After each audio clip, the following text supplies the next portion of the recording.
Hello and welcome to Wheel Women Podcast Episode 3. We're heading over the pond to Black Hawk, Colorado to meet vet, mum and cyclist Aimee Vasse and her beautiful daughter. We're going to talk cycling and a bit of skiing during pregnancy and with young kids in tow, in this case literally. She loves hill climbing and she was the winner of the 2006 Vuelta El Salvador race. She's incredibly inspiring and a joy to meet. I hope you enjoy.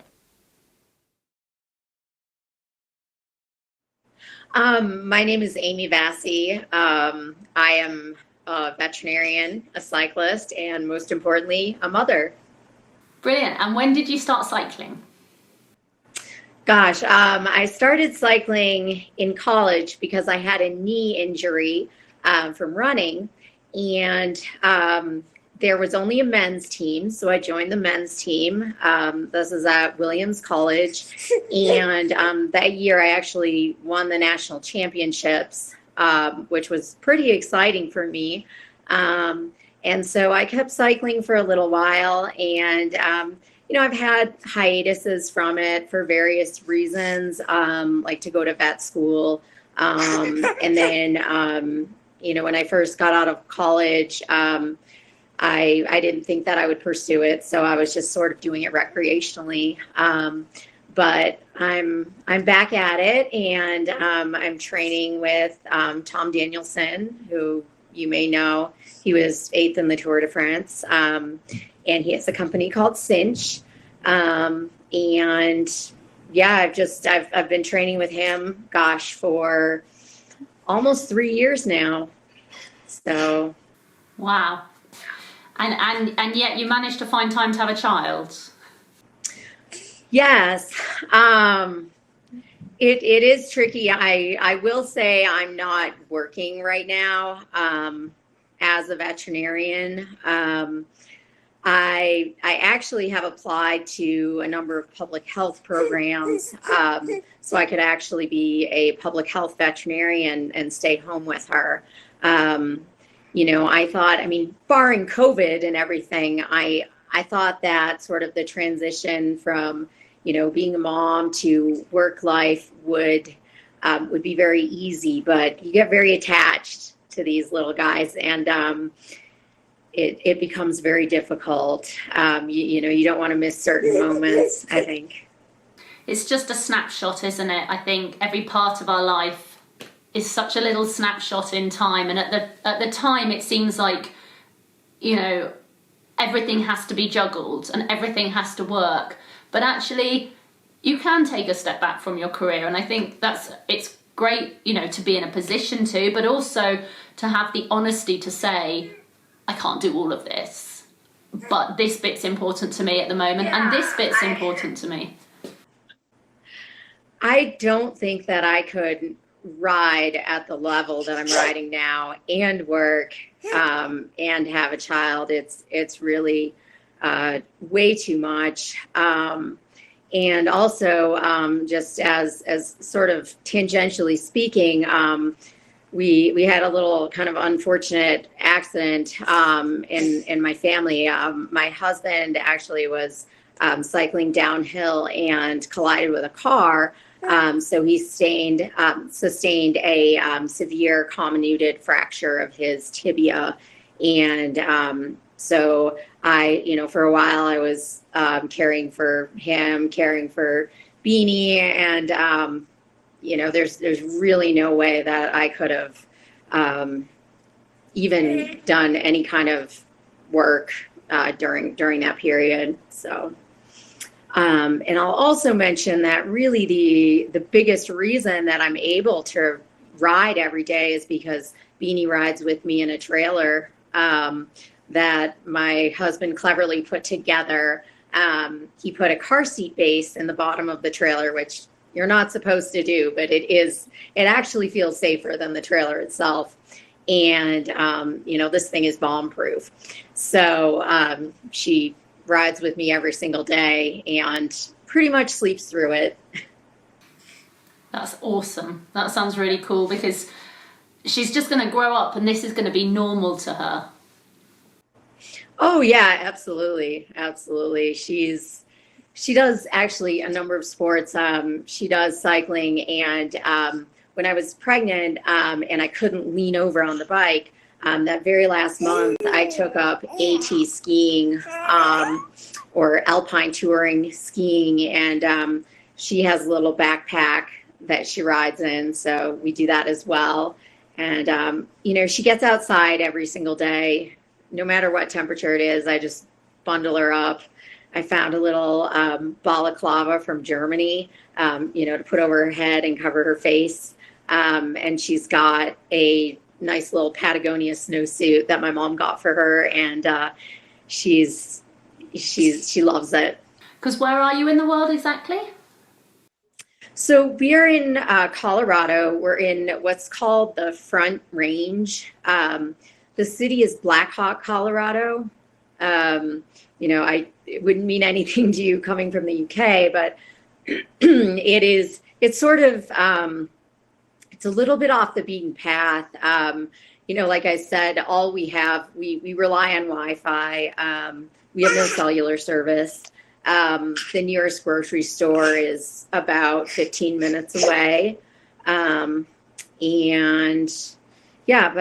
I can ski right out my front door, and we are right next to a state park called Golden Gate State Park.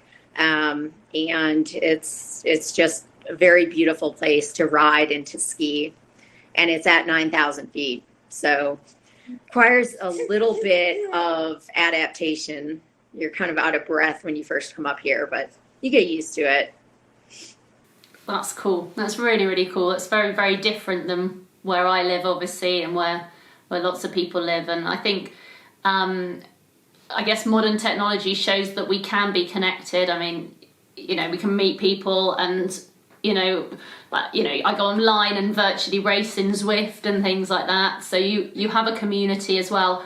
How do you ride with do you ride with teammates at all?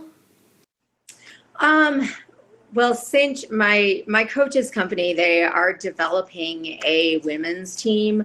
And we are, all of the athletes that are coached by Tom Danielson are sort of a community. And he does have Zwift meetups. But honestly, it's sort of hard for me to do with a child, because if I'm on Zwift, then, Beanie might be crawling around next to the bike, or and it's very rare that I don't have to get off the bike multiple times to tend to her. Even if she's napping, it's very rare that she'll nap for more than 40 minutes. Everyone would just ride away from me. So that I think that part has been difficult. And I think really COVID has been very isolating, because otherwise, we dropped something. Otherwise, I would drive down to a town called Longmont, Colorado, where my coach lives, which is about an hour away. And I would do the group rides. Either my husband would watch Beanie, or Tom's wife would watch her. No big deal. We may be coming to the end of our tolerance for this interview, but anyway, so I would have a community of people, but COVID has really made things very difficult in that regard, because you think, okay, I could go on a group ride. It's probably safe. It's probably fine. We're outside, but I guess you just don't know. And I feel terrible if I brought it back to my family. So, okay. Beanie, are you done? Are you done? Should I say bye-bye? Okay, honey. You want to say bye? Can you wave? Can you smile? Can you wave and smile? She always waves and smiles. It would be a shame if she didn't wave and smile. She says hi. She says hi. She says the name of my cat, and Mama, but she's not going to show off now. She's a little camera shy, I'm afraid. All right, Beanie. Hi, Mom. We're gonna go see Papa. Okay. 1 sec. That's okay. We've just had our second lockdown, and our racing commenced today, so I've been racing earlier, which was great. Just so lovely to. Oh, you've been racing, really? Wow. Yeah. Wow. Bits have started back up because we're in the winter, so it's cyclocross season, and people are really. We had one race before this second lockdown, which went really well. You know. Wait 1 second, Gemma. My video is okay. You good? Wait, whoops. Shoot. So I might No. 30 minutes after. Okay, there you go. Okay, it's going. I really hope I started it before. If not, we've got it from now. There's so many things to think about. I know. So racing started up again, which is amazing. Obviously, so what racing do you do usually, excluding COVID? I used to do UCI racing, and honestly, like I think my glass ceiling is really the fear factor. Descending, anything technical, I get scared, and I think it's really been amplified, by seeing the accident that my husband was involved in, and so I think I will likely stick with hill climbs, which is my strength anyway. That feels very safe to me. I may do some local gravel racing, or, if my coach persuades me to do a stage race here and there, maybe. But really the bread and butter of my racing, now at this point in my life, I have responsibilities. I have a daughter. I would like to stick with hill climbs. And quite honestly, that's really what I loved. It's what I've always loved in cycling. And it is what I excel at. And the great thing about cycling is there are so many disciplines that you can do. There's so many that interweave, etc. So I did the Nationals hill climb in the UK this year, which I absolutely loved, but my training for that then complemented my cyclocross, so you get the benefits across. Absolutely. And I think that's one of the things that is so great about cycling is the fact that there is a cycling discipline for everyone. No matter your size, your shape, whatever, there's something for you, something that you can excel at, at least on some level. And I think people are so welcoming. I definitely feel it in cyclocross. Do you find it in road racing, like particularly the women, there is a real team feel, or do you find it, I guess you're a little bit more senior than I, so do you find it's pretty friendly or not so much? To be perfectly honest, when I first entered cycling in college and right out of college, and even after that, women's cycling was kind of in its more incipient phases. And I felt like it was a lot more welcoming because there were fewer women. And rather than competing with each other, I felt like it was more of a team effort, and it didn't matter what team you were on, kind of everyone was friends. And, my latest experience 2 years ago, very briefly, I was on a UCI team, but they were incredibly kind of hostile toward others, toward other teams. And just the environment was very cutthroat. There was a lot of pressure on me. You're not making, maybe you're making like $300 a month, but in the end, certainly you don't even come out you come out in the negative, and I can understand that if you're making hundreds of thousands of dollars, but, it's not the case. So there's no reason for kind of the sort of unhealthy competitive attitude that I'm seeing in women's cycling today. It's just very catty, a lot of drama, and I really just didn't want any part of it. I felt like, I'm too old for this. This is ridiculous. They're not paying me much, so forget it. It's not worth it, So. Yeah, it's unfortunate when things go that way. I mean, hopefully it will become more of a career option for people, and actually earning decent salaries. I mean, what are your thoughts on the equality or lack of between men and women in cycling?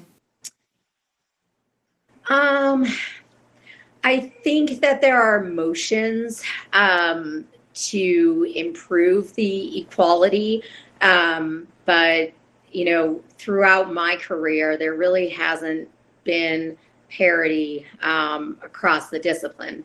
I will say a lot of the hill climb races that I've done, the prize money has been the same, but the field's a whole lot smaller. So, I mean, it is very hard to rationalize having the same amount of prize money for men and women when you've got 200 men in the men's field and then maybe 10 women. So, I think that is difficult, but at the same time, you do want to recruit women into the sport, and you can do that by having better prize money. And I mean, there are races I go to where I feel like the women's race is taken very seriously. But I remember 2 years I was at Pikes Peak, and they had made an error in the race bulletin and published the wrong start time. So about half of us arrived at the correct start time. The other half arrived at the wrong start time. And they just decided, they're like, whatever, it's just the women's race. There aren't very many of you. So we'll just make it into a time trial. No big deal.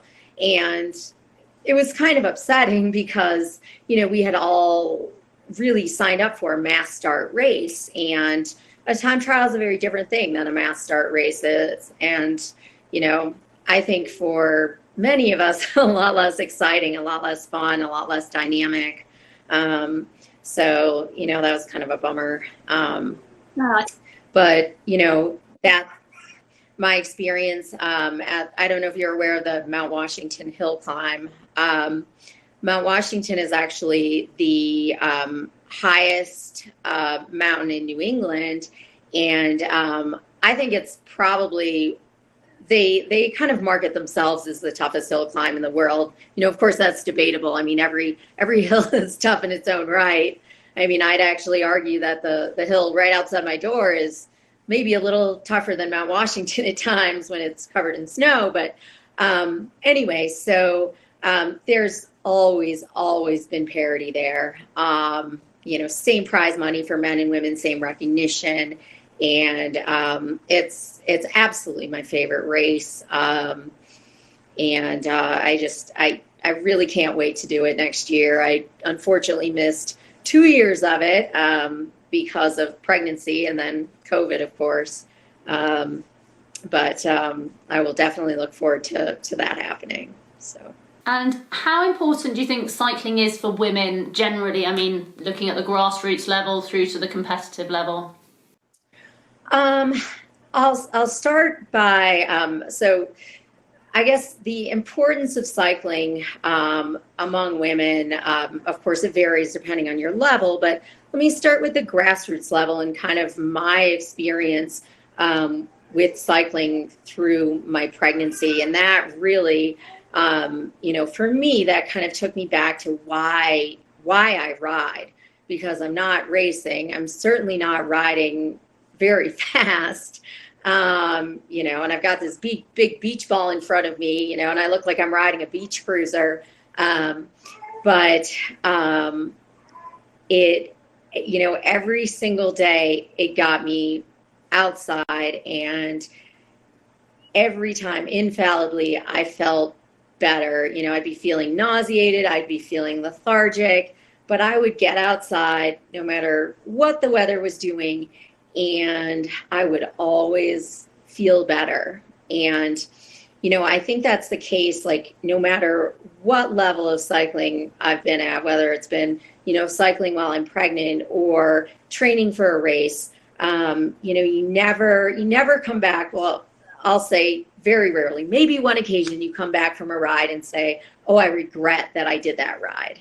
You know, it's always, no matter how bad you feel before the ride, it always turns your day in a positive way. So I really regret, so my husband got into cycling when I was pregnant with my first child, and then he cycled between the two, and then I had my second child. And I remember with my first child, I went on a bike ride, and we went on like a gravel ride, and I didn't cycle at all really, but he was like, you know, why don't you come out on the mountain bike sort of thing. So I came out, and it was on gravel, and it was so painful. Like, it was early stages, I don't know, first 3 months, something like that. It was so uncomfortable. I was like, oh my God, why did I do this? So then I didn't cycle again.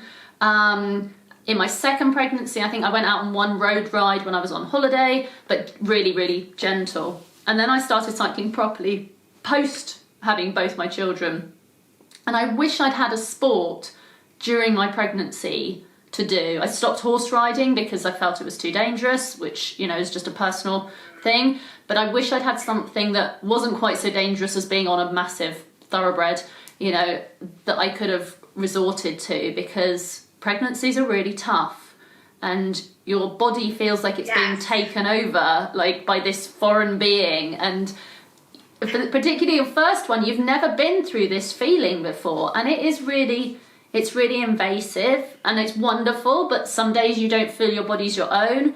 And I wish I'd had something that would have made me feel raised my endorphins. Yeah, I think raising your endorphins is very important, you know, for several reasons, not only for your mood, but also the raising endorphins has been linked to the mitigation of nausea. And I feel like the first 2 trimesters of my pregnancy, I was nauseated every single day. But when I was out on that bike, after the first 15 minutes, just gone. And I didn't feel sick. And it was just like this island of feeling good for me. I mean, it was just uncanny, because I felt better on the bike than, you know, I felt off the bike. And, you know, here I am exerting myself, and you'd think it'd be the opposite, but it absolutely wasn't. And it was kind of remarkable because, I mean, I was able to keep my power numbers. I don't know if you train with watts, or so it would make sense to you. Yeah. So I was able to keep my watts and throughout the pregnancy until I think it was about month 7.5, 7.5 months. Then, you know, everything just kind of fell apart. I mean, you lose muscle mass, you know, as your body softens to get ready to have the baby. And you're just, for me, I've got such a small torso, and I felt like, you know, the baby just pressing up and decreasing the size of my chest cavity, couldn't breathe anymore. And so I rode inside on the trainer easy for a little while, and then I took up AT skiing, which enabled me to be vertical and breathe a lot better. But luckily, that motion is almost exactly the same as cycling. And I was able to do that until the very day of my C-section, the same day I was out there. So yes, little Beanie is just, you know, even before she was born, she's been exercising every day and outside. So that's awesome, because I think then it means your body bounces back quicker as well. I mean, how quickly did you get back to cycling? Oh gosh, I feel almost guilty having the C-section, because, you know, everybody says the recovery is more difficult, but my surgeon was excellent. I guess I attribute it to that. I also attribute it to, you know, my physical activity, maybe. But 10 days after my C-section, I went out and just did kind of a short ski and figured it'd be sort of like walking. And then exactly 2 weeks after the C-section, I got on the bike, and my coach had prescribed these very easy workouts, like, you know, under 100 watts for 30 minutes.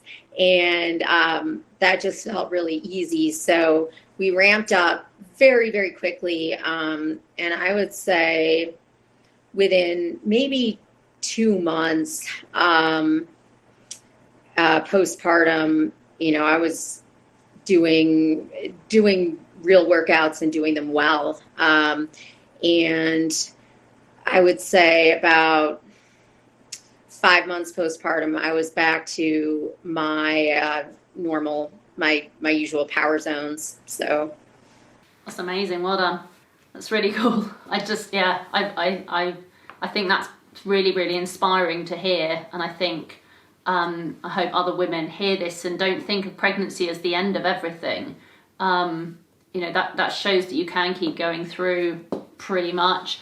And did you feel stress at trying to train, or was it a relief? I would say it was, for the most part, a relief. I mean, trying to train through pregnancy, some days you really have to kick yourself out of the house. And, having my husband who also rides made it a lot easier because we were both going out together.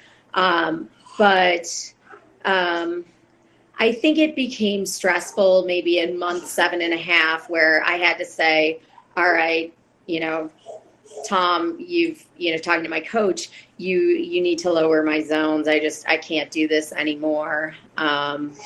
So during pregnancy, for the most part, cycling was an absolute relief. I get to be outside. I get to feel better for an hour and a half or whatever. And, and then as a result, feel better for the rest of the day. But at month 7.5, when we had to lower my zones, it was kind of sad. It was, I don't know. I thought, gosh, am I ever going to get back to this level? Will I ever be able to do this again?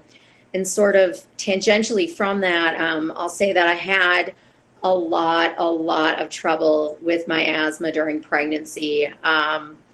During the last trimester of my pregnancy, I was actually on a oral corticosteroid. And that's difficult on a number of levels. Most doctors think, it's not a real big deal. It's not real harmful for the baby. But when you give birth, because that's a very stressful event, and when your body's on corticosteroids, what happens is that your body gets used to having those steroids there. So your natural stress hormones aren't produced at a normal level. So when I gave birth, they had to give me a giant injection of cortisol, and that actually is very immunocompromising, and so I got a cold after that, and, no big deal really. But the other issue with corticosteroids is that they cause a major decrease in muscle mass. And, I had the decrease in muscle mass from the pregnancy itself, and then the decrease in muscle mass from the corticosteroids. It was definitely very hard to, look at my little toothpick legs when they used to be very muscular, and, just look at them and just see these, flaccid limbs. It's sort of hard to see your body changing. But I think that one thing about being able to do athletic activity during pregnancy is because it really is miraculous what your body can do when you are pregnant. I competed at the World Hill Climb Championships, and gosh, I think I was about 18 weeks pregnant, and I didn't do great, but I showed up, I did it, I was competitive, and I just think that it's very helpful when you see your body sort of what seems like falling apart, for many people, that you still have this athletic ability that you can do remarkably well while pregnant. And one thing I just wanted to address, I guess I'm sort of free associating here, but at month 7.5, I actually had something very scary happen. So I had this big problem with asthma during pregnancy, and in month 7.5, just before I had to lower my power zones, I had a really bad asthma attack while riding. Ambulances came, and it was just kind of ugly. Went to the ER, all of that. But it was very scary, and just kind of a lesson in, listening to your body and not overdoing it. So, yeah. Definitely. How horrible. Yeah, that must have been truly terrifying. It was. I was really most worried about my daughter, just that she wasn't harmed by it. And she wasn't at all. She was fine. And but yeah, it was. So yeah, but I will say that, there are a lot of doctors who will tell you, just like a good friend of mine who was concurrently pregnant with me, her doctor said all you can do is walk during pregnancy, or you'll have, a premature birth, the baby will have low birth weight, difficult labor, all of these things. And my doctor, who's based in Boulder, Colorado, where there are lots of athletes, she's like, no, there is no study that shows you can't exercise hard during pregnancy. She said, as long as you don't faint, you're fine. Do whatever you want.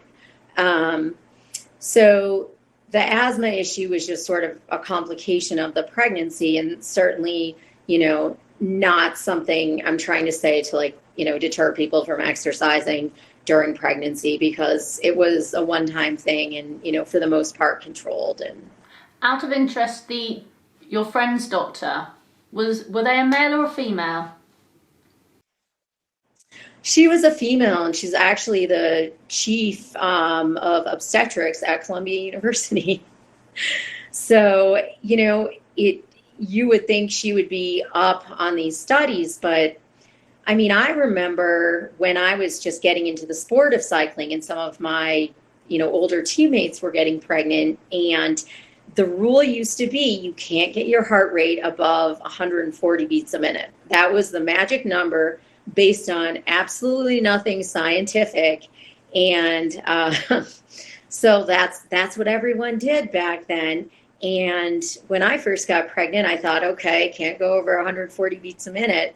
And then I saw my obstetrician, and she said, that's hogwash. Like, nobody, no study says that. Like, you're fine. Just go exercise. I guess that's the thing, because women in competitive sport is relatively in its infancy. I know that sounds ridiculous to us, but it is in the scheme of things with men's sports. So there have been less studies about things. I mean, this documentary, for example, I've spoken to various people. I've said, look, have you come across any documentaries about women in cycling that I should be watching for research? And they're like, there are none. Nobody's made any. Like, I can't find any, there's bits on YouTube, and there's, snapshots into lives and things, but there's no feature documentary about women in cycling that I've come across. So feel free to enlighten me if there is, that you've come across, but I just can't find anything. And I guess that's the same on the medical side. I don't remember the name of it, but something gold, but it's about actually a girl I raced with back in the day. Her name is Dotsie Bausch. And she is an Olympic gold medalist on one of the team pursuit in track. And they did make a movie about her team, I think. But the name is escaping me, and I can definitely look it up and send you the name of it. But yeah, there really isn't much, and there really isn't a lot written about women, about sports physiology with regard to women. Gosh, I'm gonna blank on her name. Stacy. I have her book, but anyway, and I can tell you, but yeah, it's very, very recently that studies have come out that women have to actually eat differently, before and after riding, and women have different nutritional needs depending on the time of the month. And that's just, something no one has really ever thought about. It's like, okay, women's sports physiology applies, or rather men's sports physiology applies to women. And that's just what, every coach has really assumed. And I feel like, it was really over the span of my career, so much has changed. Like, I remember when I started riding in college, there really wasn't even such a thing as a women's cycling short. And I remember kind of how uncomfortable the men's chamois felt to me. And I was like, gosh, this is just not very comfortable. And I thought, there's got to be something better. Something's just not right about this chamois. And then, they started making women's specific chamois. And I thought, oh, this is great. This is so much more comfortable. And women's specific, even women's specific jerseys didn't exist, so you had this boxy men's cut. And for me, I mean, the sleeves are too big. It's just a very boxy cut in general. And,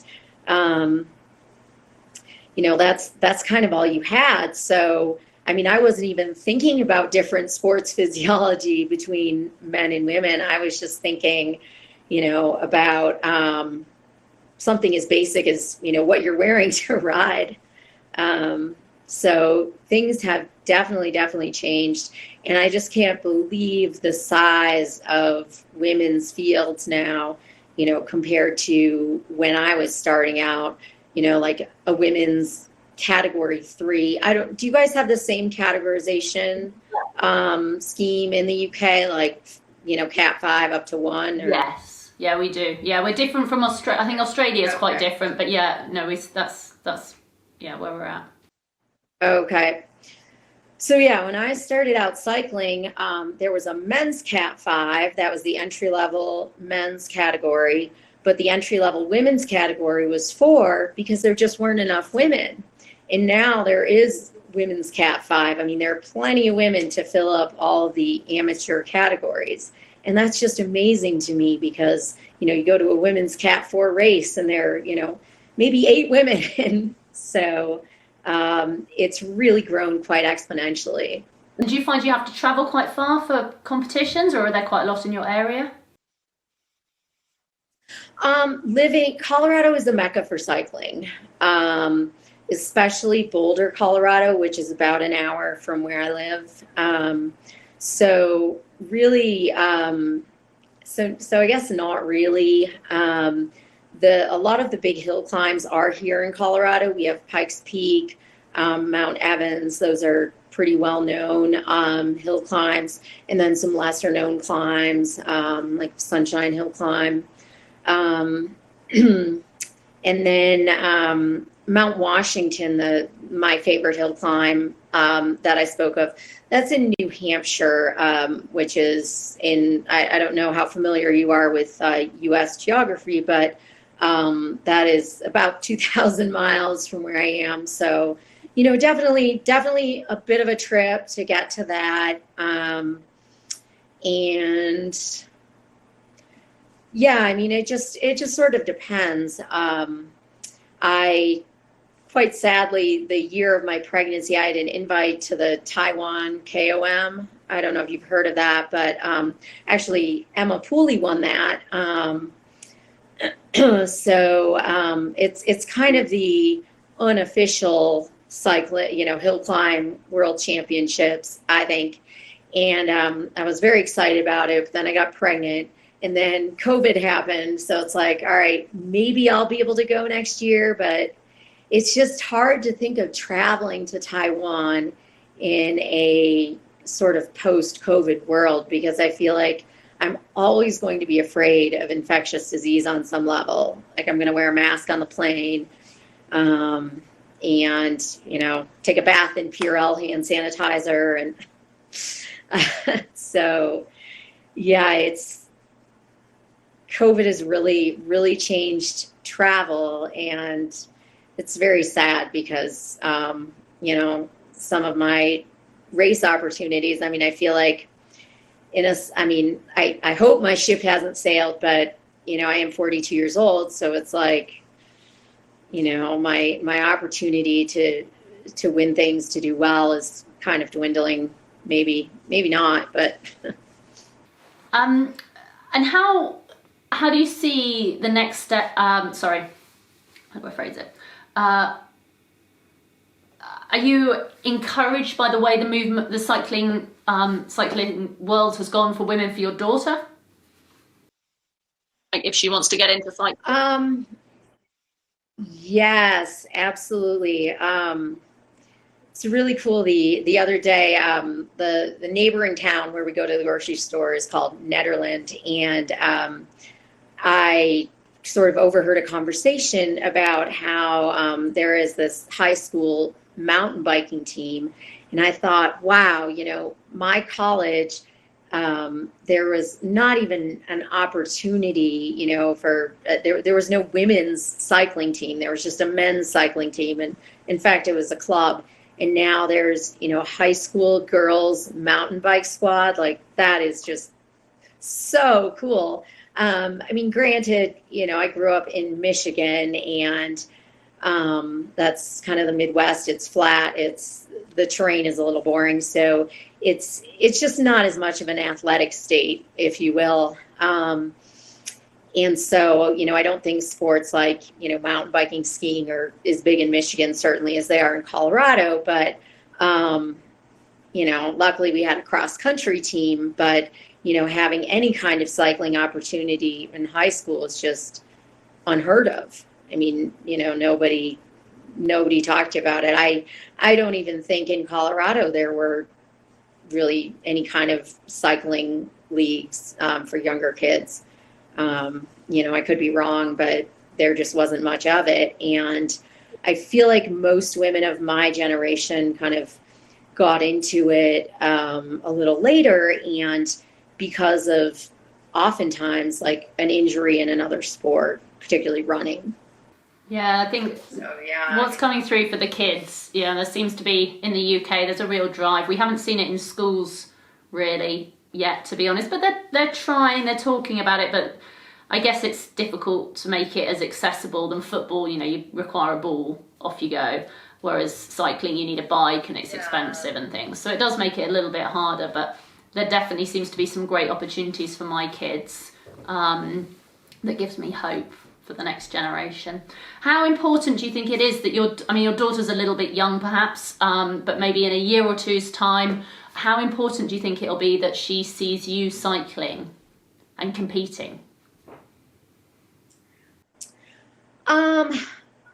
I think that her seeing me pursuing athletic activities, particularly outside, just getting outside, I think it's so good for kids to get outside, get away from the screen, get away from the mobile phone. I think I really strive to be a good influence for her in that regard. And I think it's also important for her to see, that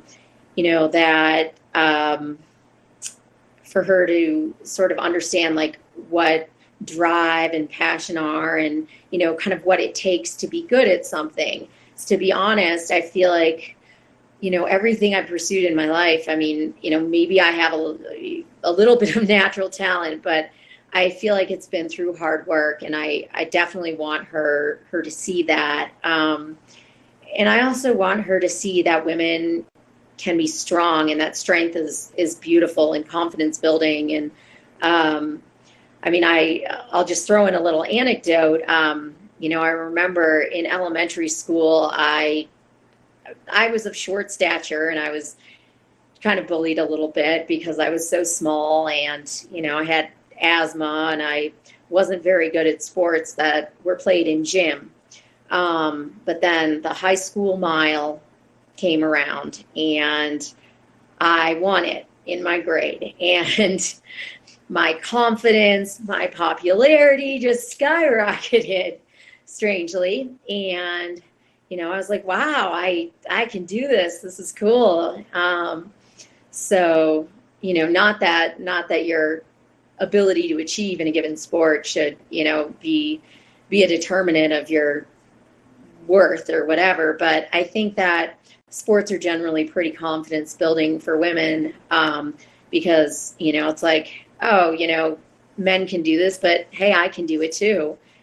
And sometimes I can even do it better. So, Yeah. So important. Yeah, I'm sorry, what's I was just that? going to say, I think sometimes as mothers, we put our children first and we forget about us and that we're human too and we have needs too. And I don't know how cycling helps with that, if you have any thoughts. I do actually. I guess so. Ever since 2 weeks postpartum, I have insisted on riding at least 5 days a week, no matter what. And I think, maybe there's been one exception, maybe my daughter just wasn't cooperating or whatever. But I mean, there were a lot of trainer rides where I would jump off the trainer, I would breastfeed her, and then I would get back on the trainer. I would, so I would jump through a lot of hoops to get that need met. I mean, I told my husband, I said, I need 1.5 hours a day of riding. Like, that's all I ask of me time. And luckily now that he's kind of jerry-rigged this trailer for her, that becomes quite a bit easier, because that really is, it's funny to say, but that is really, one of my biggest needs is just get outside, or, if I have to, if the weather's really inclement, on the trainer, just exercise for my token hour and a half, do my workout, and then I feel like I'm ready for the day. I feel like I've accomplished something, and I feel like the world is okay. I mean, it sounds quite trite to say that, but I'm probably just addicted to exercise. That's a good thing to be addicted to. Oh, yeah. Yes.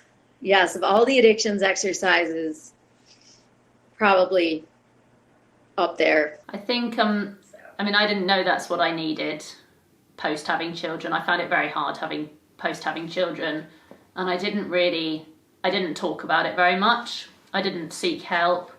I didn't really raise it that I was struggling, because I just thought, well, I just need to get on with it. Everybody else has to just get on with it. I just need to get on with it. And really, how hard can it be? And it turns out it's really hard. And I didn't have that escape. And then my mother got ill as well, and died when my daughter was nearly 3. And my second child. Oh my gosh. It's fine. But I mean, that was 5 years ago, but it is really tough. And I think having something is so important. And I think, I really want to encourage women out there to find that thing. Ideally, before you have children, I think has been key from this discussion for me, is, wow, wouldn't my whole experience with my children have been so, and with young children, I mean, now we have a great relationship and they cycle and I cycle and, it's all great. But I think I'd feel a lot happier in a person, and I'd feel a lot more competent as a parent of a young child if I'd been disciplined enough to say, I need some me time, and I'm going to use that me time constructively and go off and, keep my fitness up and make myself feel better physically and also mentally. I agree with you 100%. And I think particularly during this time with COVID, when no one knows what day it is, honestly, I only know what day it is because of the workout that I have from my coach.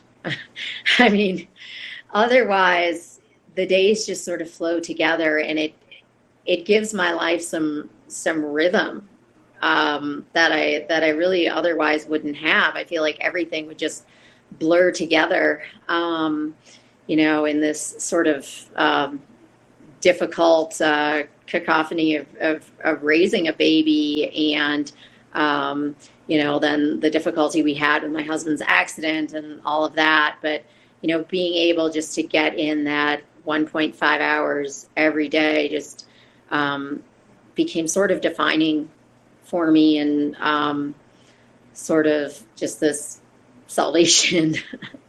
It made everything just infinitely easier. And I can pretty confidently say that I just might have gone over the deep end if I hadn't had it. I think that postpartum depression is a huge issue affecting. There's all sorts of numbers out there and studies on postpartum depression.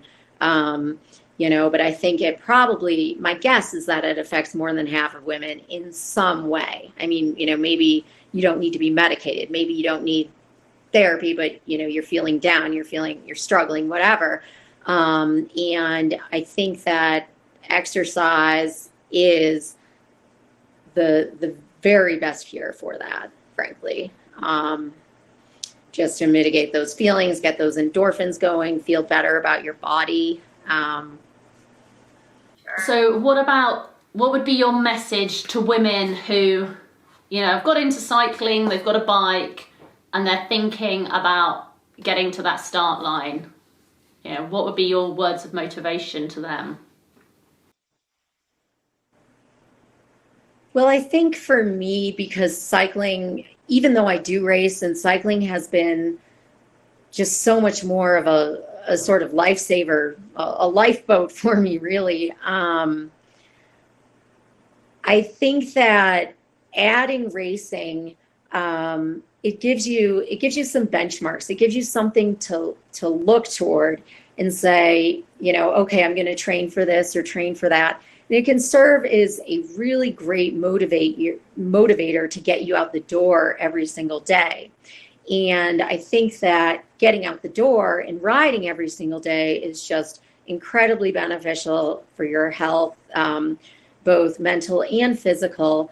And I think racing is just a fantastic tool for that. I also think that, in a lot of different circles, amateur circles, even hill climb, gravel racing, perfect example. There is great camaraderie out there between women. I just think that kind of the UCI circuit, I think, has become a little catty, frankly, but there are very few women for whom that's really concern. Most women are just like, okay, I just want to go do my local race, do well at my local race, or just participate or whatever and get through it. And I just think it's a great tool to keep you motivated. And I also think that I think it's really nice to set goals and to achieve those goals, whatever they are. If it's just, I want to finish this race, or, I want to get top 10 in this race. And, being able to achieve that, it just gives you a sense of confidence, a sense of accomplishment, and just really helpful for your overall morale. I think, I think the essence of my message is just, get outside, exercise every day, encourage your children to do it. I think it's good for the body, it's good for the mind, it's good for the soul. And I really don't think I would have survived my pregnancy without it. So. Excellent. Well, I think that's a really strong message, and thank you for sharing your experience of it, because some elements are quite private, and I think it will hopefully, I hope it will empower some people to take the next step with their cycling, or with their just getting into a sport, not be put off by the fact they're wanting to have a baby or wanting to get pregnant, and think, oh, I'll just wait till I'm older, or wait till the kids leave home. Yeah, I mean, I will also add that generalized obesity is such a massive epidemic here in the US. Something like 70% of people are overweight. I don't know what the figure is for actually obese, moving into that next category. But another huge issue is obesity and often as a result, gestational diabetes during pregnancy. And exercise certainly mitigates the risks of that. And really, there just is no downside of intense exercise during pregnancy, unless you've been advised from your doctor, to be on bed rest or whatever. So I would say it's an incredibly healthy thing to do. And if you have a doctor, obstetrician who tells you, don't exercise, you just walk, you're going to have a premature baby or whatever, I would say get a second opinion. Yeah. I think yeah, it's worth being aware that historically doctors have been male, and in human history terms it's relatively recent that we've got women, etc. So it's going to take time for things to catch up, but you're a perfect example of that we shouldn't just do something because that's how it was done traditionally. Right. And I mean, I can't tell you, how many people, like when I would post photos of me pregnant, on skis or on the bike or whatever, oh, be careful, you should be resting, you should, just like, actually, no, I'm increasing circulation to the uterus and, my baby has better circulation as a result, and it's good for me. Trust me. So. No, I think that's great, and being willing to put an image forward that potentially might get some backlash, but equally might educate somebody, and a couple of women might take that information and go, actually, I'm going to apply this to my pregnancy and feel a whole lot better for it. I think that's really brave to put yourself out there. And I mean, for the record, the birth was very easy. My daughter is very healthy, and she actually, when she was pulled out of the womb, she didn't even need any oxygen. Living up here at 9,000 feet, they actually always send babies home with oxygen, just because they're just not as good at oxygenating their blood as we are. And, after 2 months, my doctor said, she really doesn't need this, because I had a pulse oximeter and I was keeping track of, what her oxygen saturation was. And she's like, she's just a really hardy baby. And, I really think it's thanks to me exercising and exercising altitude, frankly. So. Cool. No, I think this sounds wonderful, and I wish her a great career in whatever she does, sporting or not professional necessarily, but whatever she gets into sporting. Yeah. It sounds like you're in an amazing environment for bringing up a child. And did you choose the area because of cycling, and sport? We just love mountain sports, and my husband is able to work from home, so that's good. I just want to get myself into the same position. But yeah, there's a ski resort about 10 minutes away. And, if I want to cross country ski or AT ski, I go right out my door. And, cycling, I can climb mountain roads, lots of those.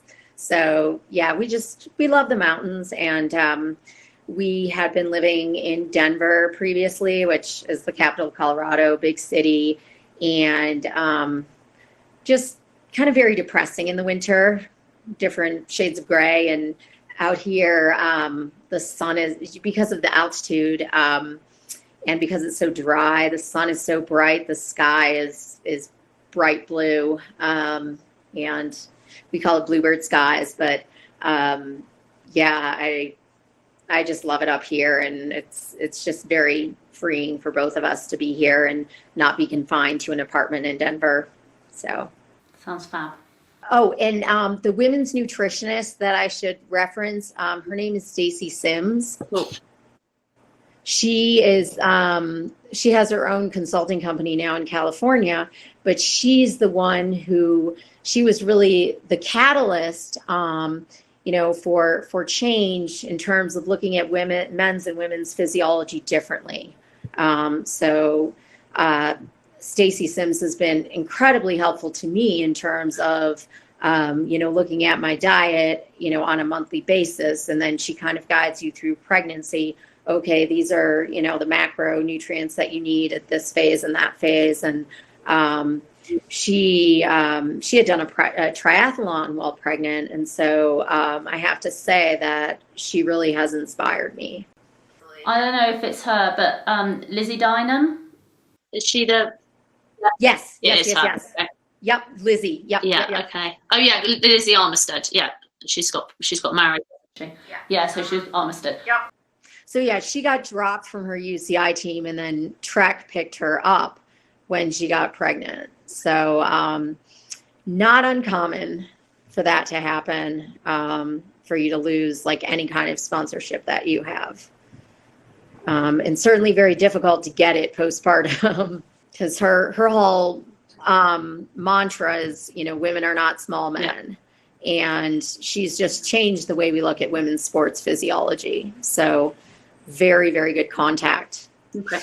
Let me Google her, so I've got her name. Stacy Sims. Yeah. Yeah, no, that's great. She would be really, really good to talk to. Thank you. Mm-hmm. Yeah, and one thing I want to include, I don't know if it's possible, but I want to thank my coach, Tom Danielson, his wife, Courtney Compton, and their company, Cinch, because, he's, his workouts and his guidance through the pregnancy and just keeping me going. I mean, it's really been invaluable to me. Also, Rotor Power Meters sponsors me, so I haven't quite, for what it's I'll see what footage comes in and things, and try. If not, I'll probably do a thanks page at the end, and we can, talk about who we might list.